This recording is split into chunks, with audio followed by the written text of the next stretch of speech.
Power Rangers franchise takes a current era and its trends into consideration when they make their shows. Earlier, there used to be robot helpers. There were human helpers, like in Mystic Force, there was a gatekeeper's daughter, I don't remember her name. The human helpers were there. Like, in SPD, there was Cat, below the main mentor. Nowadays, in most of the Power Rangers, below the main mentor, the Rangers, there is a robot assistant, according to the current trends. And they make their themes of the shows, like the current movies or something. Like when Power Ranger Mystic Force was released, it was released during Harry Potter, so that's why it was magic themed, because Harry Potter was in trend. I would like to quote Connor in this. Connor said that. But I also think when Power Rangers Jungle Fury was released, in that time there was Karate Kid or Kung Fu Panda released, I guess. With that logic, they also designed their songs in the current era. Like earlier there used to be a pop type song, now they are shifting towards hip hop or rap because song trends are changing. And also nowadays there is more space type theme in the movie, means in the show. And also in Cosmic Fury Power Ranger, it was shortest series because they know the folks are having a very less attention span right now. When Power Ranger Jungle Fury was released, I could watch the whole series. I used to watch the whole series again and again using that DVD because it was cassette era that time. There was no accessible internet that time.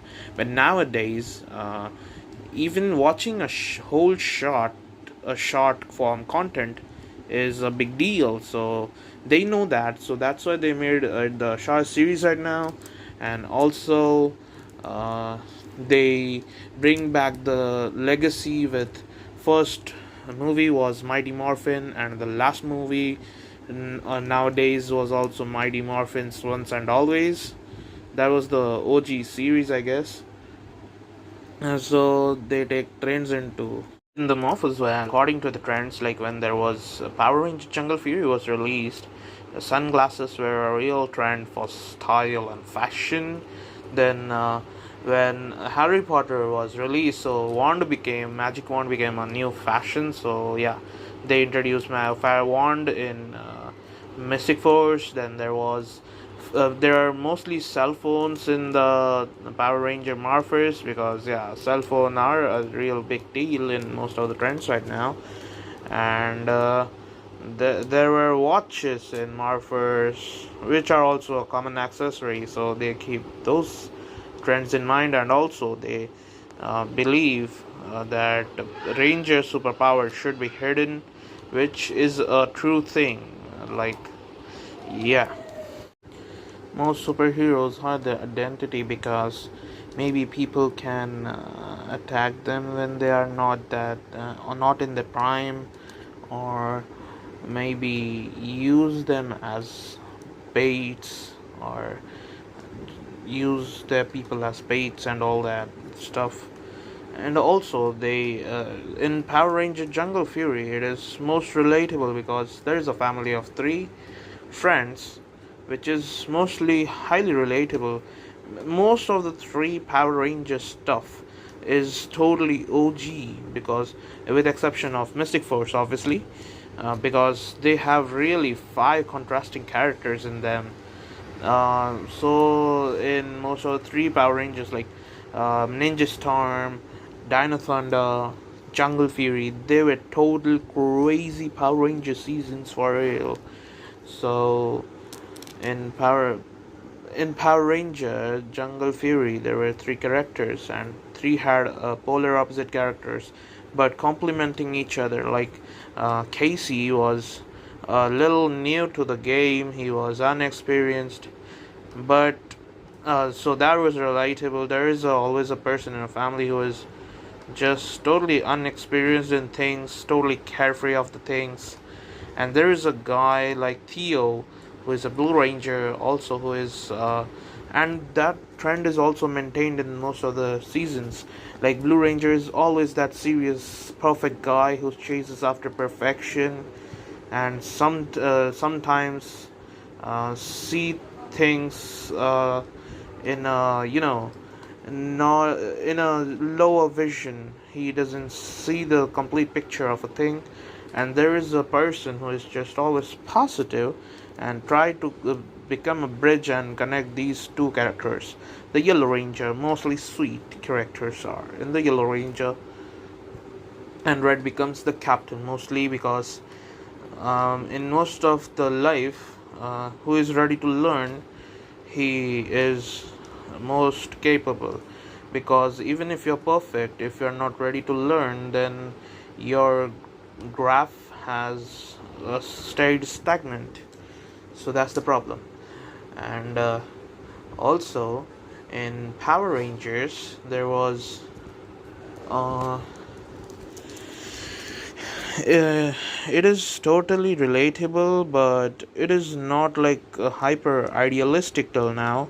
What I explained till now, it is not that hyper idealistic that you would dream of for that. So you don't want that same real life to watch on TV what you have right now, but it makes you relatable to catch your eye. But the thing that makes you continue to watch it is the idealistic flavor that is added to it. So that thing makes you watch it for longer because you yearn that for that dream. Because in Power Ranger Jungle Fury, even there are no bad characters. They all have the best character development, best character arc.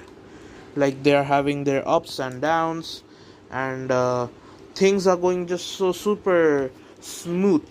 You know, problems are just solved getting so easily. But in real life, when you are in trouble, you don't see the solution instantly. But you can see solutions instantly in Power Rangers, and also there are downs in their life to make it relatable, and also there's no bad character in that show, in any Power Ranger show. Everyone has a scope of improvement, everyone is eager to learn, but in real life it may not happen. There are some people who don't try to change, but even in Power Rangers, Casey was trying to change. Even if he was lacking, he was still trying to improve. He wanted to improve.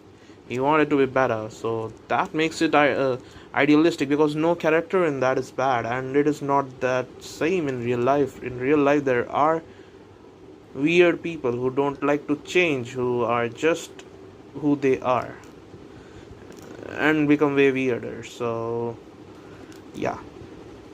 So that's why you watch Power Rangers, because there is very little um, bad thing there. So most idealistic it is.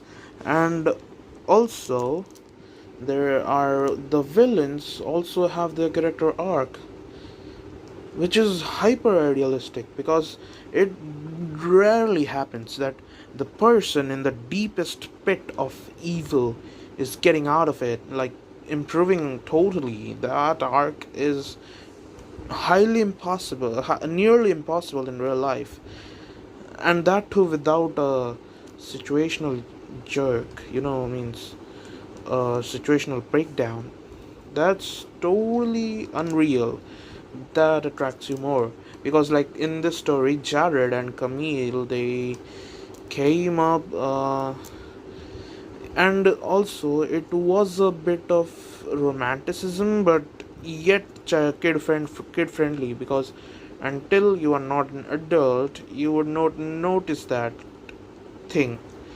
So it also makes it kind of different emotional flavor in it, so adds a different emotional flavor for even watching for adults. Adults won't get bored. Even it's like Shinchan. Like if you are a kid, you won't understand that Shinchan is being a little bit of a creep, but if you are an adult, you notice few things about Shinchan, that he's being weird for Nanako or someone.